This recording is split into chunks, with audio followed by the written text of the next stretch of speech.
Nós vamos dar início agora à nossa segunda palestra da tarde, mas antes dela começar, quero apresentar a palestrante, que é a professora Carolina Araújo. A Carolina é professora aqui do INPA há mais ou menos 4 anos. Ela recentemente subiu ao posto de pesquisadora permanente da casa. E ela, antes disso, foi aluna de graduação na PUC-Rio e foi direto fazer o doutorado dela na Universidade de Princeton, nos Estados Unidos, que ela concluiu em 2004, na área de geometria algébrica. Bom, repetindo uma frase que já foi dita aqui algumas vezes a respeito de outros palestrantes e professores, ela é uma jovem pesquisadora que tem feito contribuições importantes para a sua área e também é pesquisadora nível 2 do CNPq. E agora, bom, sem mais delongas, deixar a Carolina falar. Obrigada, Roberto. Obrigada ao Roberto e aos outros organizadores pelo convite. Então, é um prazer estar aqui. O que eu quero o objetivo da minha palestra de hoje é de dar uma introdução, falar um pouco para vocês sobre o que é a geometria algébrica. Então, o título diz a geometria dos números, porque, como a gente vai ver, a geometria algébrica, ela trabalha tanto com geometria como com a parte de álgebra, né? Então, vou deixar isso claro. Então, antes de começar, deixa eu só dar uma visão geral da geometria algébrica.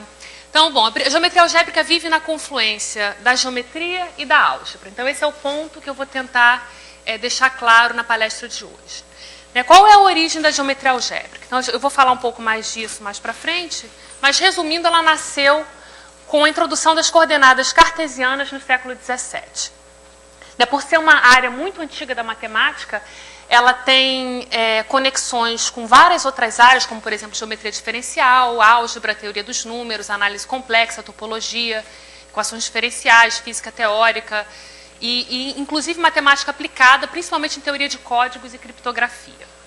Então, para tentar exemplificar a importância da geometria algébrica, eu gostaria de mencionar que, por exemplo, das 52 medalhas Fields concedidas até hoje, 10 delas foram concedidas a matemáticos trabalhando em geometria algébrica. Então, eu listei aqui os nomes desses 10 ganhadores da medalha Fields que fizeram contribuições fundamentais em geometria algébrica em conexões com outras áreas. Ok, então deixa eu começar falando um pouco sobre as origens da geometria algébrica. Então, vamos ver como é que estava a teoria dos números e a geometria no início do século XVII. Então, no início do século XVII, um dos problemas principais em teoria dos números é o problema de encontrar soluções inteiras, ou mais geralmente racionais, para equações diofantinas. Então, o exemplo mais conhecido é o último teorema de Fermat. Todos vocês já devem ter ouvido falar. Então, o último teorema de Fermat diz que a equação x elevado a n mais y elevado a n igual a z elevado a n não admite solução inteira não trivial, diferente de zero, se n for maior ou igual a 3. Então, Fermat enunciou esse teorema ainda no século XVII, mas ele só foi demonstrado em 1995 por Andrew Wiles. Então, acredita-se muito difícil que realmente Fermat tivesse uma prova elementar desse resultado, dado que muitos matemáticos muito fortes trabalharam nesse problema e a quantidade de matemática não trivial e sofisticada envolvida na prova é enorme. Então, inclusive, vários aspectos de geometria algébrica estão presentes na demonstração de Andrew Wiles. Então, esse era o contexto de teoria dos números. E agora vamos ver o contexto da geometria no início do século XVII. Então, isso era basicamente o que a gente tinha, era a geometria euclidiana. Na verdade, por exemplo, estudo de retas, planos, círculos, elipses, etc.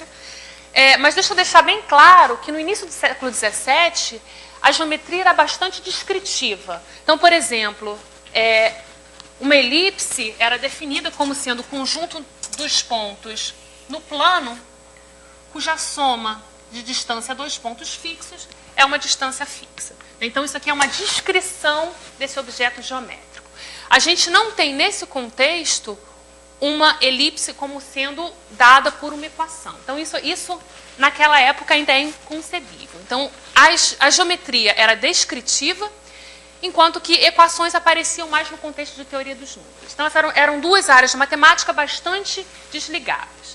Então, como que elas se encontraram? Então, isso começa agora com a introdução de coordenadas cartesianas em geometria. Então, começa com um filósofo matemático francês, René Descartes, que introduziu na sua obra Discurso sobre Método, na parte de geometria, no capítulo de geometria, ele introduz um sistema de coordenadas. Então, antes disso, para a gente parece um pouco difícil conceber isso, porque a gente está muito acostumado de, já no segundo grau, estudar objetos geométricos por meio de coordenadas, né? Então, o que o Descartes justamente observou é que a gente pode representar o plano com dois eixos x e y, e cada ponto do plano vai ser dado com umas coordenadas x e uma coordenada y. Então, com isso, qual era o objetivo de Descartes? Isso era dar uma maneira de permitir que a gente possa usar álgebra para estudar e descrever objetos geométricos. Então, agora, uma elipse desse tipo passa a ser dada por uma equação. Então, uma vez que você tem uma equação, que você tem um objeto algébrico, a gente pode fazer, por exemplo, manipulações algébricas para poder estudar esses objetos. Então, daí nasce a geometria algébrica. Então, você vai começar a dar equações. Então, a geometria algébrica vai tratar basicamente de objetos geométricos que são descritos por equações algébricas desse tipo. Então, deixa eu dar uma definição agora mais rigorosa.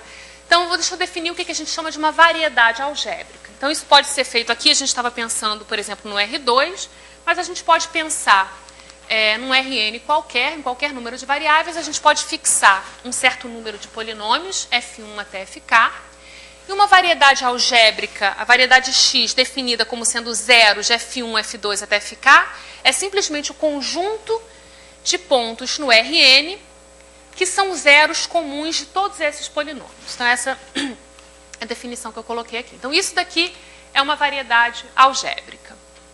Então, deixa eu só fazer uma observação que a gente pode estar interessado, por exemplo, em estudar um certo objeto em Rn, uma superfície ou uma variedade em Rn.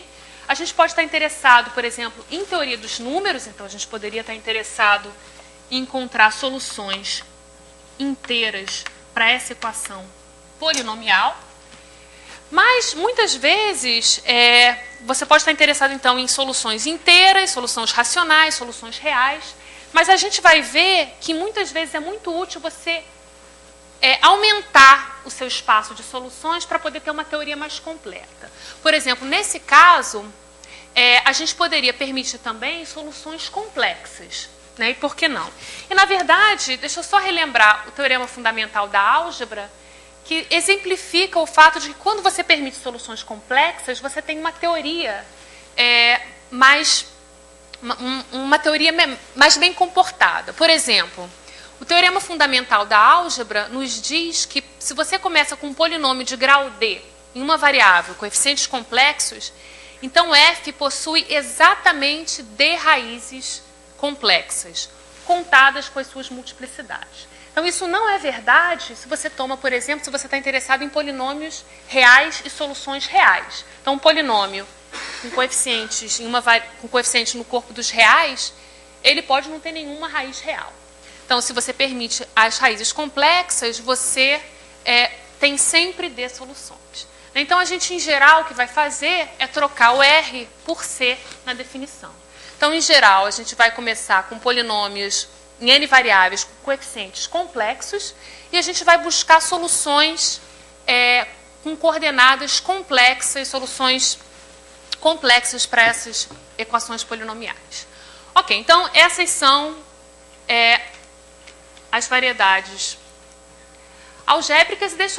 Vamos olhar para o caso especial de duas variáveis. Então, isso é o que a gente estava tratando nesse caso aqui. Então, em geral, a gente começa com um polinômio em duas variáveis x e y. E a gente vai olhar para o conjunto dos pontos no plano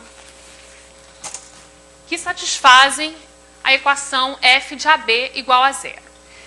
Ao longo dessa palestra, eu vou estar fazendo uma hipótese que vai ficar implícita, que é o seguinte: eu vou supor que, para qualquer ponto, para qualquer solução dessa equação polinomial f de x e y igual a zero, a derivada de x e a derivada de y não se anulam simultaneamente. Então, o que eu vou estar fazendo? Por que eu vou estar fazendo isso? A gente poderia, por exemplo, considerar o polinômio f de x e y igual a y2 menos x3. Se você olhar para o gráfico, a parte real do gráfico, a gente define uma curva mais ou menos com esse formato que vai ter uma singularidade nesse ponto. Singularidades são importantes em geometria algébrica, são muito estudadas, mas para o propósito dessa palestra eu não quero considerá-las. Então eu sempre vou estar assumindo implicitamente que as nossas variedades algébricas não têm singularidades. Ou seja, no caso de curvas, isso significa simplesmente pedir que as derivadas parciais não se anulem identicamente, né? Nesse caso aqui você vê que as duas derivadas parciais se anulam na origem. Ok. Então, é um teorema que você pode ver. Então, a gente está olhando para o conjunto de zeros do polinômio em C2. Se você identificar C2 com R4, então essa variedade algébrica, na verdade, vai ser uma superfície não compacta. Então, por exemplo, deixa eu olhar dois casos simples.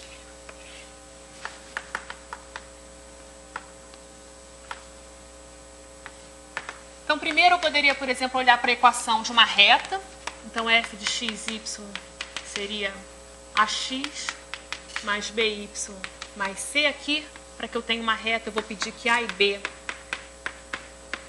não sejam ambos iguais a zero. Então, nesse caso, o que a gente observa é que o conjunto de zeros de f, isso daqui a menos de uma mudança de coordenadas, eu posso pensar, por exemplo, como o eixo x. Então, isso daqui é simplesmente isomorfo aos complexos, que é uma reta. Então, se você pensar nisso como uma superfície, isso aqui não é uma superfície compacta. Vocês talvez já tenham visto, quem já fez um curso de variáveis complexas, que para compactificá-la, a gente tem que colocar um ponto no infinito para obter a esfera de Riemann. E deixa eu dar um outro exemplo, que vai ser um pouco mais difícil de visualizar, mas é um exemplo muito importante, que é o exemplo dado pelo polinômio y2 menos x3 mais x. Então, eu vou fazer o desenho real dessa curva. Então, isso daqui, conjunto, variedade algébrica definida por esse polinômio. Se eu olhar para a parte real, o esboço dessa curva vai ser algo mais ou menos assim. Mas isso daqui que a gente está vendo é a parte real da curva. Se eu olhar para ela em todo o C2, ou seja, em todo o R4, fica mais difícil de desenhar, mas a ideia é que isso daqui vai ser, em algum sentido, homeomorfo a um toro menos um pontinho. Então, o que a gente está vendo aqui, essa parte real que a gente está vendo aqui, corresponde no toro, a gente está pegando dois laços aqui. Esse laço, um laço fechado e esse laço aberto que passaria por esse ponto. Então, esse aqui é o desenho real, parte real que a gente está vendo aqui, seriam aqueles pedaços, aquelas curvas no toro. Ok, então, essas são, como eu falei, são superfícies não compactas, e o que a gente vai fazer no próximo passo vai ser compactificar essas curvas algébricas. Eu estou chamando de curvas porque elas têm dimensão complexa 1. Mas se a gente pensar como uma variedade real, na verdade ela é uma superfície.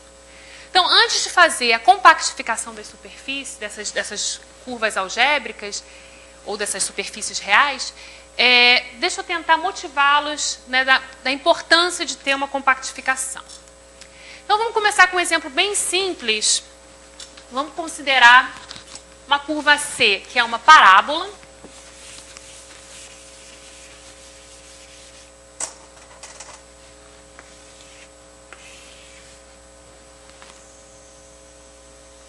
Então, é a minha curva C, que é o conjunto de zeros do polinômio y menos x2.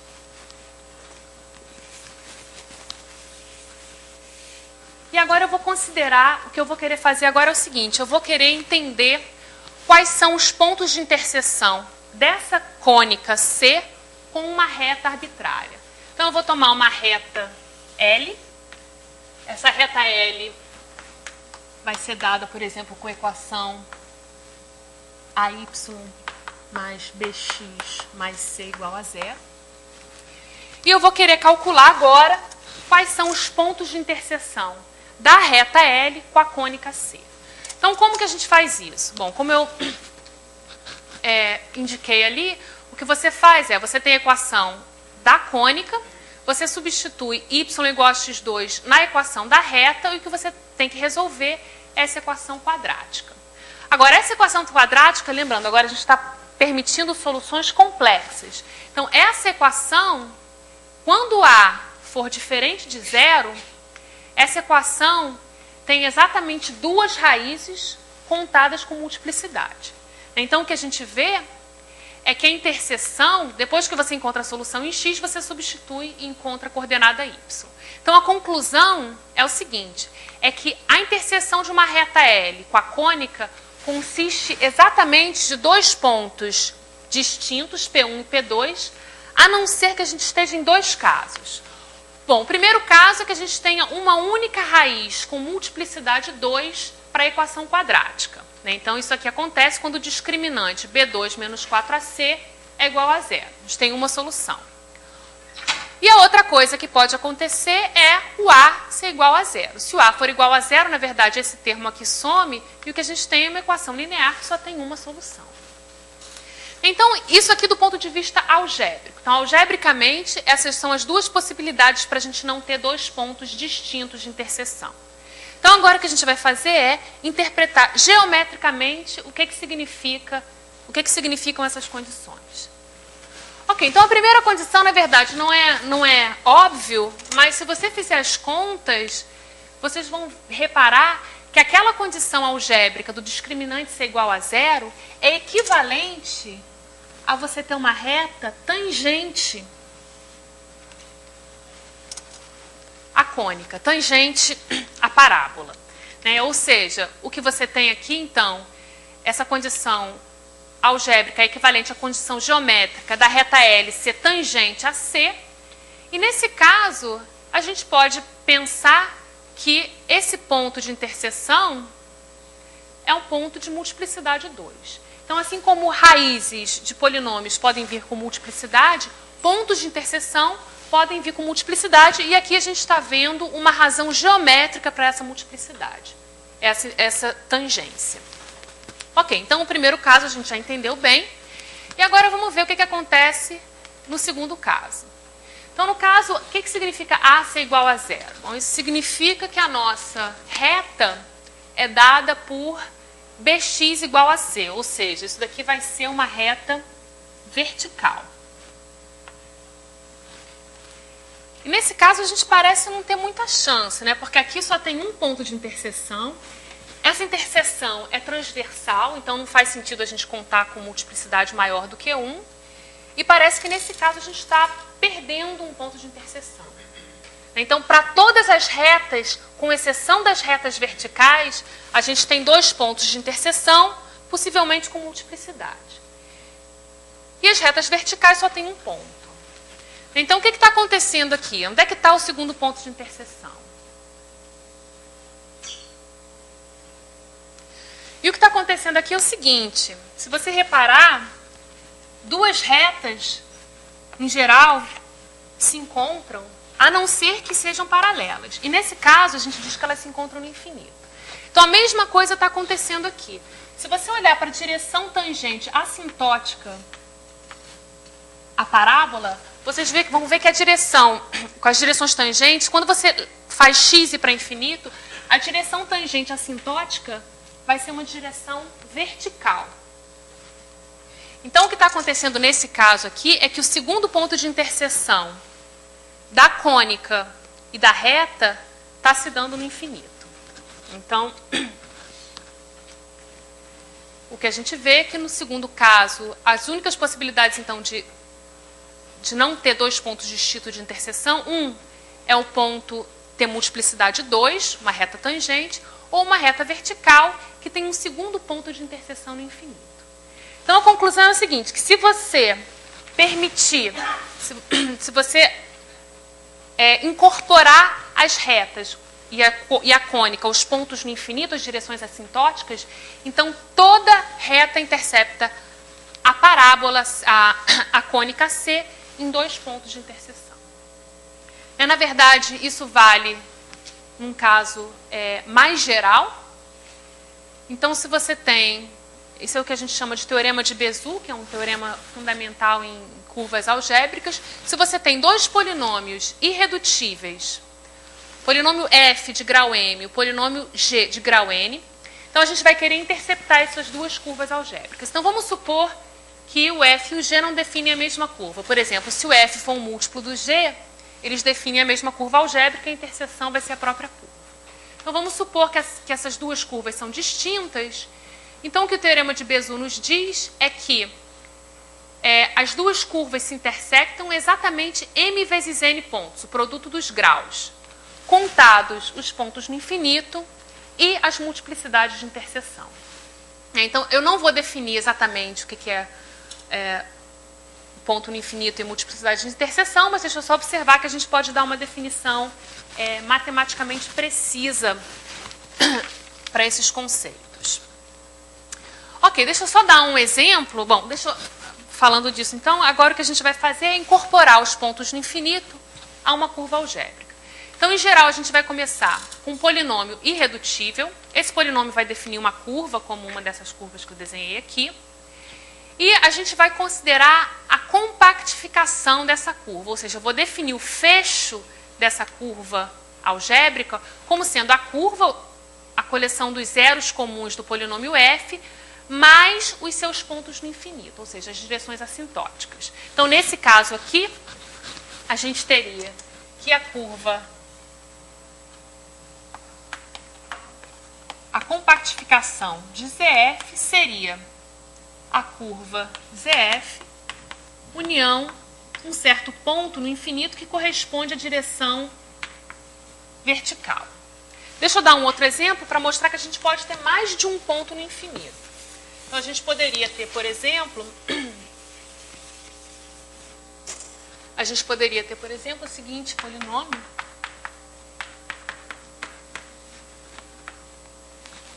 Aí, deixa eu fazer o desenho real dessa curva.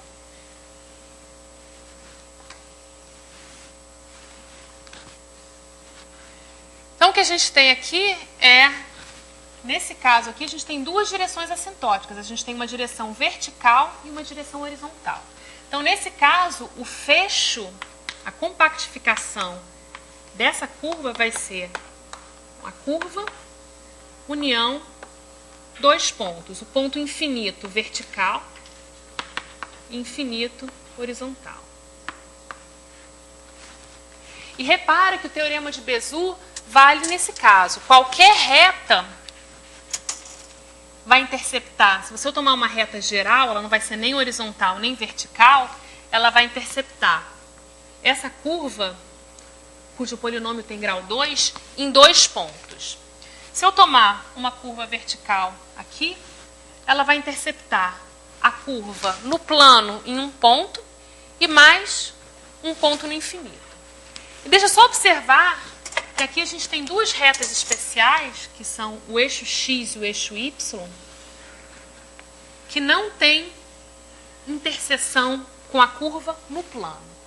O que está acontecendo é que cada uma dessas retas, ela intercepta a curva no infinito tangencialmente. Então, o que está acontecendo é que para a reta, para o eixo x e para o eixo y, a gente tem um ponto de interseção no infinito, que é uma interseção tangencial. Então, várias coisas interessantes podem acontecer. Ok, então, com isso, o que a gente tem é que, compactificando a curva, o que a gente obtém ao final é uma superfície orientável compacta. Então, por exemplo, naquele exemplo que ainda está no quadro, o que eu estaria fazendo quando eu adiciono a direção assintótica aqui, que seria a direção vertical, eu estaria simplesmente adicionando esse ponto aqui e fechando o toro. Né? No caso geral, se eu começo com um polinômio, de novo, tem aquela hipótese intrínseca aí que as derivadas parciais não se anulam identicamente para não ter singularidade. Então, com essa hipótese, todo polinômio irredutível vai definir uma curva, a gente toma o fecho dessa curva, e esse fecho é uma superfície orientável compacta. Então, o que é uma superfície orientável compacta? Bom, pelo menos topologicamente, elas são muito simples de descrever. Uma superfície orientável compacta, ou ela é uma esfera, ou ela é um toro, ou então ela vai ser um N-toro. Né? Então, seria uma esfera com um certo número de buracos. A essa superfície compacta, a gente associa um número que a gente chama do gênero. Então, o gênero exatamente está medindo o número de buracos na nossa superfície. Então, por exemplo, essa superfície aqui, a gente associa o toro. E agora a gente pode se perguntar como é que a gente faz para determinar qual é o gênero da superfície associada a um polinômio f. Naquele caso ali, eu disse para vocês que é o toro, mas se eu te der um polinômio qualquer, como é que você pode fazer, olhando para o polinômio, para determinar qual é o gênero da superfície associada? Na verdade, aqui, isso daqui é mais uma manifestação de como a álgebra e a geometria estão andando juntas. O gênero, que é um invariante geométrico da superfície, ele está completamente determinado pelo grau do polinômio, que é um objeto, que é um invariante algébrico do polinômio. Então, se você tem um polinômio f irredutível de grau d, com aquelas hipóteses sobre as derivadas parciais, então, o conjunto de zeros compactificados vai definir uma superfície orientável compacta e o gênero vai ser dado por essa fórmula aqui. Então, deixa eu anotar isso daqui. O que a gente vai precisar mais para frente? Então, f de x, y é um polinômio irredutível de grau D.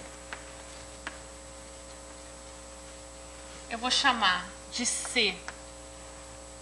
Então, a gente olha para os zeros de f em C2 e a gente adiciona os pontos no infinito. Então, o gênero de C como uma superfície orientável compacta vai ser, então, dado por D-1 sobre D-2 vezes D-2 sobre 2. Ok, então isso é um invariante geométrico. Ok, então o que eu vou fazer agora a gente vai mudar um pouco de assunto, a gente vai voltar ainda a esse assunto no final da palestra, mas agora eu queria mostrar para vocês uma construção que eu acho super bonita em geometria algébrica. Uma das primeiras construções que você faz com curvas algébricas, que é o seguinte. Então, isso aqui é o que a gente chama de uma curva elíptica. Então, a gente vai considerar aquele polinômio, isso aqui foi aquela curva que eu defini, que eu desenhei, aquele segundo exemplo ali. E aqui a gente já viu que a única direção assintótica naquele caso é a direção vertical. Então, deixa eu fazer um esboço aqui da nossa curva.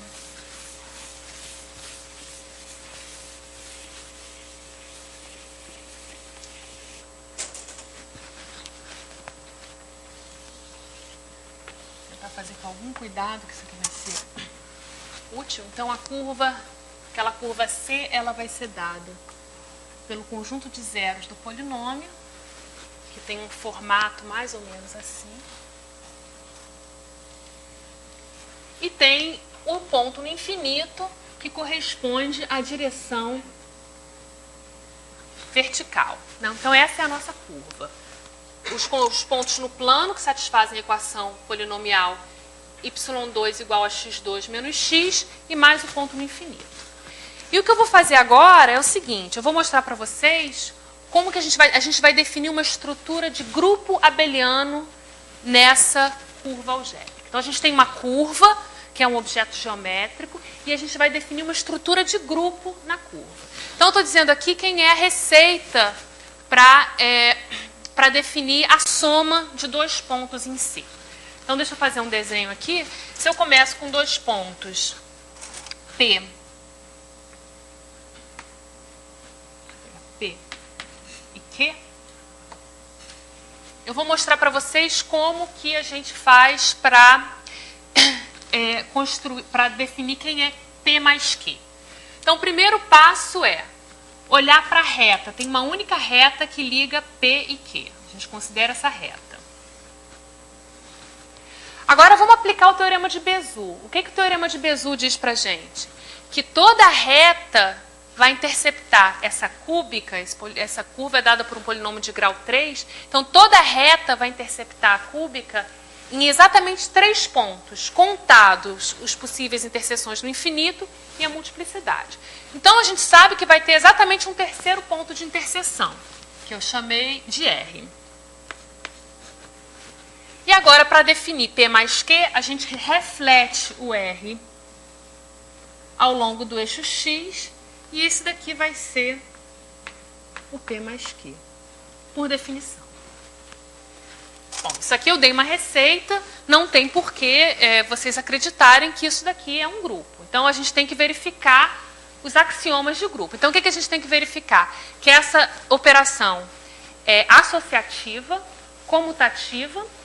A gente tem que verificar que existe um elemento neutro e que todo ponto tem um inverso aditivo.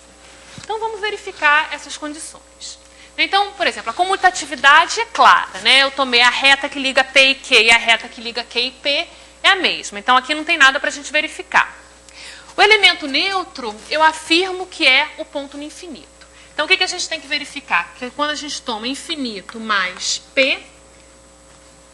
Bom, vamos ver quanto é que dá isso daqui. Então, vamos seguir a receita interpretando o ponto no infinito. Então, a gente tem que olhar para a reta que liga infinito e P. Bom, o que seria a reta que liga infinito e P? O infinito corresponde à direção assintótica vertical. Então, nesse caso, a reta que liga infinito e P é simplesmente a reta vertical que passa por P.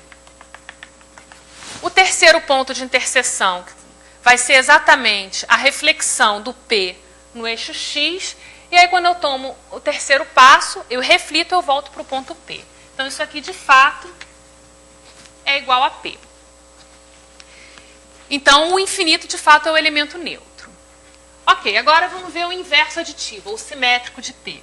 Então, eu afirmo que o simétrico é exatamente dado pela reflexão ao longo do eixo X. Então, vamos ver por quê. Então, o que acontece quando eu tomo P mais menos P? Então, vamos seguir a receita. Então, primeiro a gente olha para a reta que liga P e Q, isso é essa reta vertical. A gente sabe que tem um terceiro ponto de interseção. Bom, o terceiro ponto de interseção é exatamente o ponto no infinito correspondendo à direção vertical. Então, esse é o terceiro ponto de interseção. Quando a gente reflete isso no eixo X, vai ser o próprio infinito, né? Então, o que a gente tem aqui é que, de fato, o infinito a reflexão de P é o simétrico de P. Ok, só falta, então, a gente verificar a associatividade dessa operação. Né? O que significa associatividade? Significa que para quaisquer pontos P, Q, R eu já usei, então S, a gente tem que mostrar que P mais Q mais S é igual a P mais Q mais S. Então, é isso que a gente tem que mostrar. Bom, então, vamos tentar ver aqui no desenho, vamos tentar verificar essa condição. Então, deixa eu apagar aqui. Vou tentar deixar um pouquinho mais limpo. Ok, então a gente já tem aqui o P mais Q, então deixa eu tomar mais um ponto aqui, deixa eu tomar o ponto R aqui, ponto S aqui. E agora vamos fazer P mais Q mais S. Então, seguindo a receita, a gente quer somar P mais Q com S. A gente olha para a reta que liga o P mais Q ao S. Então, a gente tem aqui um terceiro ponto de interseção. E o que a gente faz é refletir esse ponto no eixo X. E esse ponto aqui que a gente conseguiu é o P mais Q mais S. E agora, com muito cuidado, eu vou tentar calcular o P mais Q mais S. Então, vamos calcular o Q mais S. Então, o Q está aqui, o S está aqui, então a gente olha para a reta que liga o Q e o S. Ela tem um terceiro ponto de interseção com a curva. A gente olha para a reflexão desse ponto. Então, aqui a gente tem o Q mais S. E agora a gente vai somar esse ponto com o P. Então, a gente vai olhar então, para a reta que liga Q mais S e P. A gente tem um terceiro ponto de interseção. A gente reflete. E esse daqui deveria ser o mesmo ponto que esse daqui. Então, eu espero que eu tenha deixado claro o meu ponto, que não é nada óbvio a associatividade. Então, infelizmente, eu não posso mostrar para vocês a associatividade. Não é difícil, mas a gente precisaria de um pouquinho mais de teoria de curvas algébricas para poder mostrar. Mas acreditem em mim que a gente pode verificar com ferramentas mais teóricas que, de fato, a gente tem essa estrutura de grupo nas curvas algébricas, nessa curva algébrica específica que a gente chama de uma curva elíptica. Ok, então... Na verdade, eu acho que isso foi muito desastroso. Eu nunca tinha conseguido fazer os pontos ficarem tão longe. Mas, enfim, agora o que eu queria fazer então agora é voltar. Então, a gente estudou um pouco de geometria, agora eu queria voltar para um problema de teoria de números. Então, um dos primeiros slides eu falei sobre sobre equações diofantinas e o problema de você encontrar soluções inteiras ou racionais para uma equação polinomial. Então, o que agora a gente vai fazer é o seguinte, a gente vai voltar à teoria dos números. A gente vai começar com um polinômio irredutível. Agora a gente vai supor que os coeficientes são racionais, porque a gente está querendo fazer teoria dos números. E o que eu vou fazer é o seguinte, apesar de eu estar interessado, o que eu estou interessado é o que eu coloquei em vermelho aqui. Estou interessado nas soluções racionais para essa equação polinomial. Mas, como eu tentei sugerir para vocês no início da palestra, às vezes é importante você aumentar a possibilidade de soluções, considerar soluções complexas, entender soluções complexas para depois voltar para a questão de teoria dos números. Então, é isso que a gente vai fazer. A gente começa com esse polinômio, a gente olha para os conjuntos das soluções complexas, a gente vai adicionar os pontos no infinito para ter uma superfície orientável compacta, e dentro dessa superfície orientável compacta, ou dentro dessa curva complexa, a gente vai querer olhar para os pontos com coordenadas racionais. Aqui também aparecem os pontos no infinito racionais, e isso são simplesmente as direções assintóticas que têm com direções dadas por coordenadas racionais.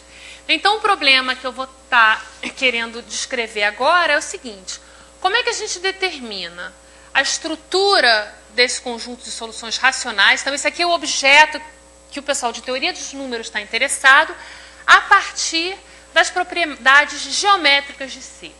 Por exemplo, que propriedade geométrica que a gente viu para C? A gente, por exemplo, determinou o gênero. O gênero que vai ser dado em função do grau do polinômio, que é um invariante geométrico, uma propriedade geométrica da superfície. Então, será que o gênero, em algum sentido, vai ter a ver com o comportamento dessas curvas? Então, vamos ver o que a gente consegue fazer. Então, o primeiro caso é o gênero igual a zero. Então, gênero igual a zero, pela fórmula do gênero, isso significa que a gente tem um polinômio de grau 1 ou um polinômio de grau 2.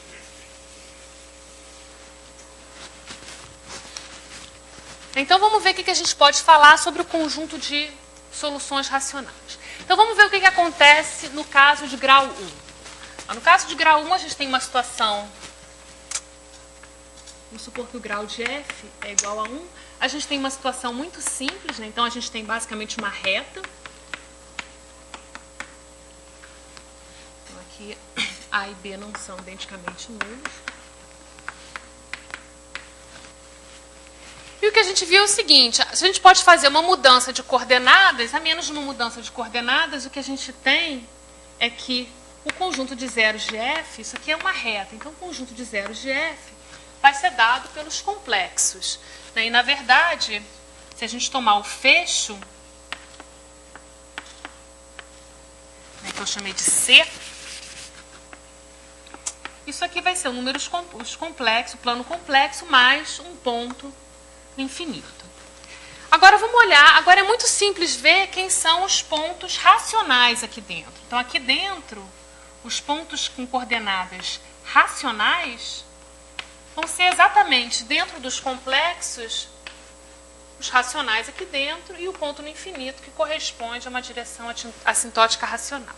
Então nesse caso aqui o que a gente vê é o seguinte, que uma reta complexa definida sobre os racionais, né, aqui A, B e C são racionais, vai ter um número infinito de pontos racionais. Esses pontos racionais vão ser parametrizados por quê? Então, isso que a gente tem nesse caso aqui. Se o grau é 1, o conjunto de soluções racionais para a equação f de x, y igual a 0 é infinito. Ok, agora vamos ver o que acontece no caso seguinte, que é o caso quando f tem grau 2.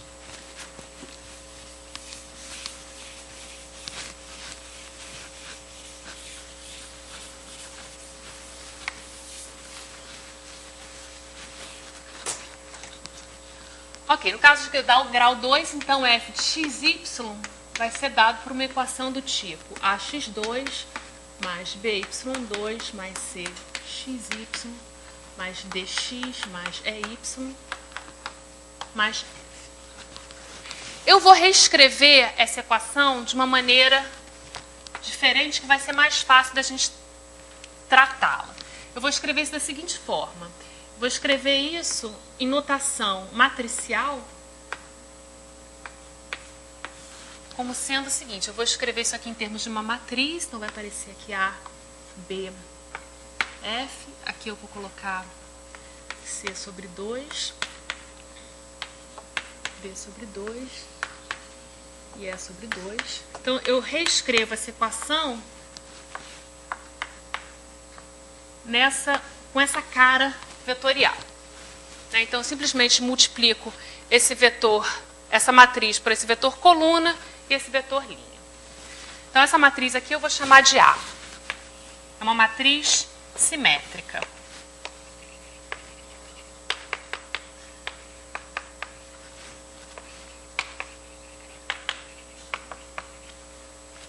Por que eu fiz isso? Porque o fato agora de a gente ter uma matriz simétrica, o que a gente sabe? A gente sabe que uma matriz simétrica é diagonalizável.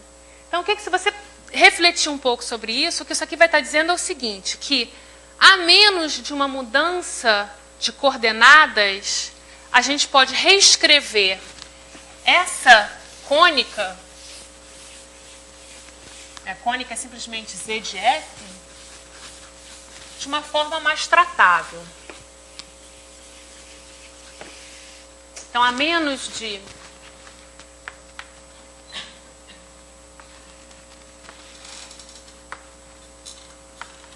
mudança de variáveis,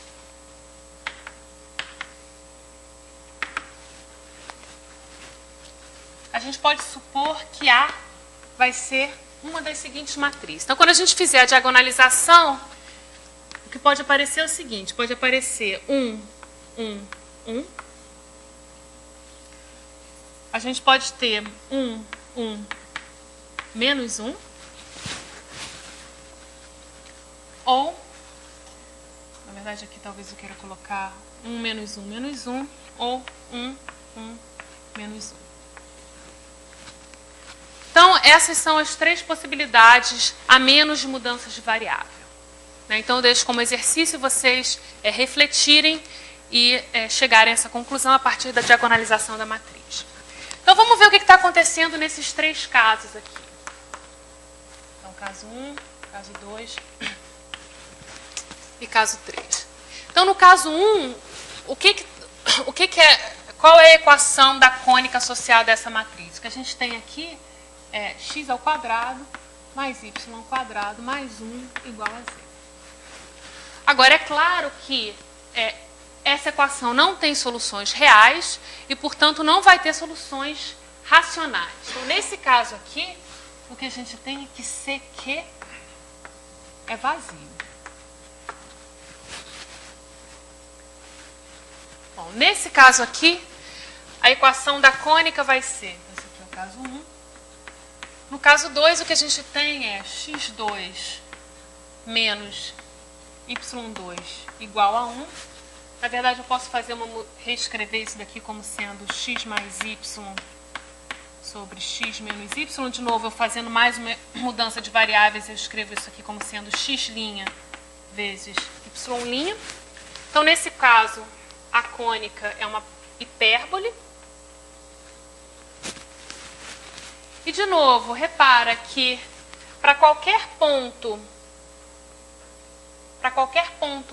T complexo, eu tenho esse ponto aqui com coordenadas T, T2. Eu tenho uma parametrização para minha hipérbole. E, obviamente, se eu tomar T um ponto racional, esse ponto T aqui, esse ponto da curva, T, T2, também vai ser um ponto racional. Então, nesse caso aqui, o que a gente observa é que CQ, na verdade, de novo, a gente vai ser isomorfo em algum sentido a Q mais os pontos no infinito. Então, deixa eu simplesmente escrever. Então, o que eu estou querendo dizer é que eu tenho aqui agora uma função de Q para C, na verdade, de Q menos o zero, que associa um ponto T, um ponto na hipérbole T vezes T2. Então, o que eu vejo é que tem um número infinito de pontos na curva com coordenadas racionais. Ok, e finalmente, no terceiro caso, então vamos ver o que acontece no terceiro caso. No terceiro caso, a gente tem x2 mais y2 igual a 1.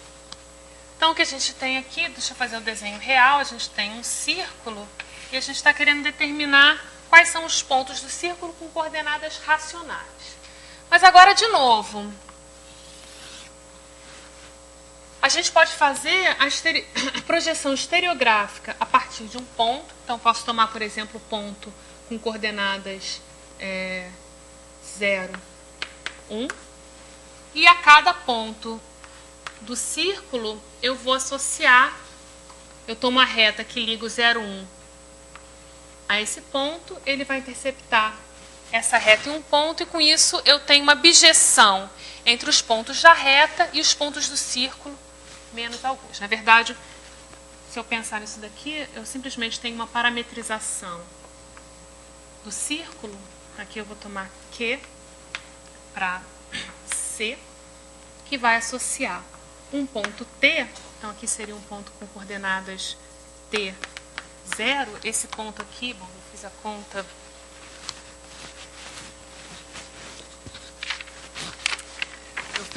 E esse ponto aqui seria o ponto com coordenadas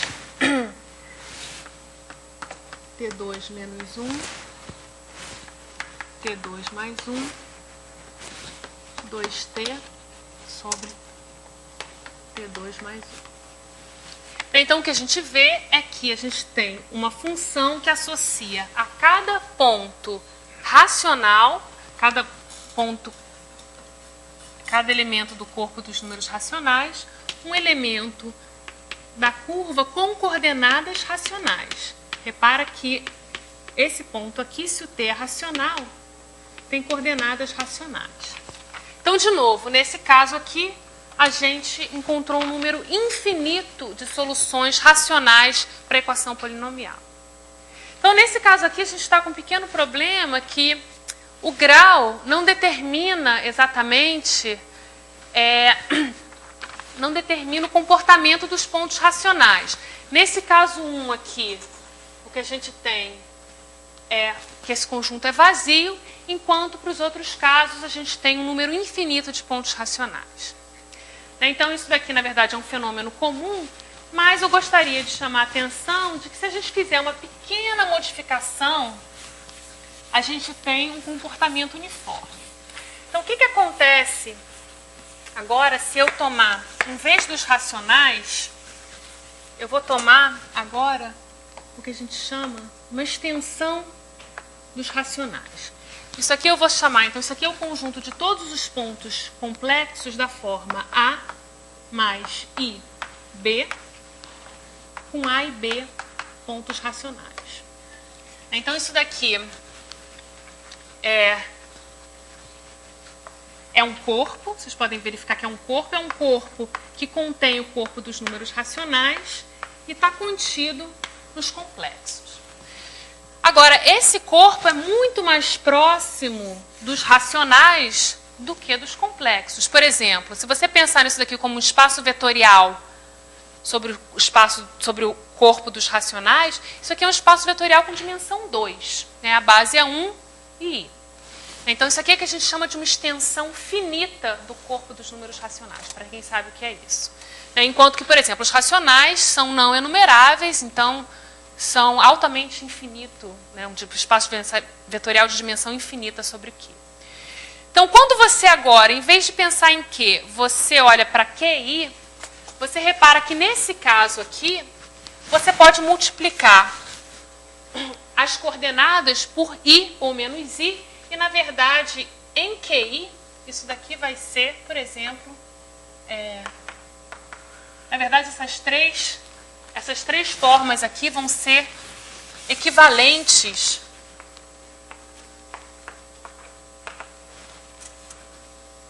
em QI.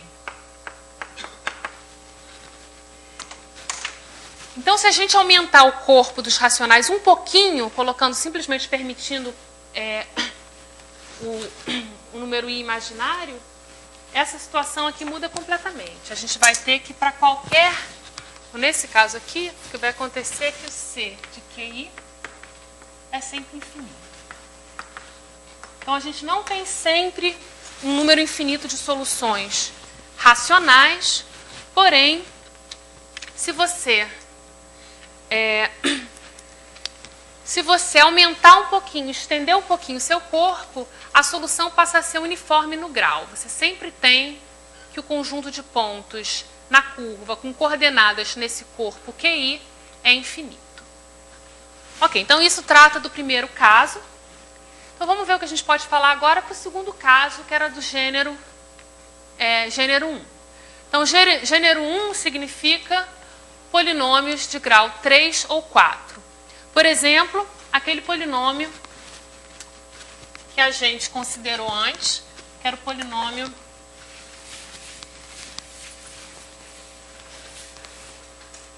f de xy igual a y2 menos x3 mais x. Então, isso daqui é exatamente aquela curva onde a gente definiu a estrutura de grupo. Então, é um fato, um teorema, que na verdade a gente definiu para essa curva específica, mas de uma maneira análoga, a gente sempre pode definir uma estrutura de grupo abeliano numa curva irredutível de grau 3 ou 4. Então, isso sempre pode ser feito. E agora eu queria observar o seguinte para vocês. Vamos relembrar como é que era a receita da estrutura de grupo. Então, para tomar a soma de dois pontos P e Q, o que a gente fazia era olhar o terceiro ponto de interseção na curva e refletir. Então, esse aqui era o P mais Q. Agora, vamos supor que os nossos pontos P e Q tenham coordenadas racionais. Bom, se eles têm coordenadas racionais, então a reta que liga P e Q tem coordenadas racionais também. Essa equação, quando você substitui a equação da reta na equação da cúbica, o que você vai ter é um polinômio de grau 3 em uma variável com coeficientes racionais e 2 raízes racionais. Então, não tem jeito. A terceira raiz vai ter que ser racional. Então, esse terceiro ponto de interseção também vai ter coordenadas racionais. E, portanto, a reflexão também vai ter coordenadas racionais. Ou seja, quando você se concentra nos pontos com coordenadas racionais, você ainda tem uma extensão de grupo. E, na verdade, se você tomar qualquer extensão finita de corpos, então uma extensão finita é algo parecido com tomar QI, mas você poderia colocar, adjuntar outros elementos algébricos, você sempre tem um grupo abeliano. Agora, esse grupo abeliano, bom, o que a gente pode dizer sobre esse grupo abeliano? E a gente tem um teorema importante, que é o teorema de Morden-Weil, que diz o seguinte, que esse grupo abeliano, então a gente está olhando para o conjunto dos pontos na curva que tem coordenadas num corpo fixo, que é uma extensão finita de C. Então, isso aqui é um grupo finitamente gerado, ou seja, vai ser Z na N mais um grupo abeliano finito. Então, sempre, na verdade, além disso, o teorema diz também que se você tomar uma extensão finita adequada de Q, então é possível que você só tenha um número finito de pontos racionais em Q. Mas se você tomar uma extensão finita, por exemplo, CI, ou talvez uma outra extensão, esse N aqui vai poder ser tomado positivo. Ou seja, você sempre vai ter, depois de tomar uma extensão finita dos racionais, um número infinito de pontos racionais. Então, o que a gente tem é, no primeiro caso, a gente, tomando uma extensão finita, a gente tinha um número infinito de pontos com coordenadas racionais. No caso de gênero 1, a gente também tem um número infinito, só que aqui, repara que é um infinito um pouco menor, né, no sentido de que antes, naqueles casos, os pontos racionais eram parametrizados por quê? E agora eles são parametrizados por um grupo mais discreto, Z na N mais G, um grupo finito. E por outro lado, então agora a gente pode se perguntar o que acontece no caso de gênero maior ou igual a 2, ou seja, isso vai ser dado por polinômios irredutíveis pela fórmula do gênero, polinômios de grau maior ou igual a 5, e aqui a situação é completamente diferente. Então tem um teorema que diz que você pode tomar a extensão finita que você quiser de Q e você nunca vai encontrar mais do que um número finito de pontos com coordenadas racionais. Então, o que eu quero tentar passar para vocês é que a estrutura dos pontos com coordenadas racionais, que entender essa estrutura é um problema de teoria dos números, um problema algébrico, mas isso está intimamente relacionado com a geometria da curva complexa associada ao polinômio. Então, tem a ver com gênero. Então, gênero 0, gênero 1 e gênero maior ou igual a 2 vão nos dar comportamentos completamente diferentes do ponto de vista de teoria de números. Então, isso é muito bem entendido para o caso de curvas algébricas, né, dimensão complexa 1. O mesmo problema pode ser estudado em dimensões maiores. Isso, na verdade, é um tópico de pesquisa bastante intenso hoje em dia, de tentar fazer essas analogias em dimensão mais alta, e ainda não é claro exatamente que invariantes geométricos vão estar governando a teoria dos números associadas a essas variedades. Então, para curvas, é essa história que eu contei para vocês. Em dimensão mais alta, isso tem vários problemas em aberto e é muito pobremente entendido no momento. Então, espero que eu tenha passado para vocês, dado um pouco dessas ideias, dessas relações entre álgebra e geometria, e espero que vocês tenham uma boa semana.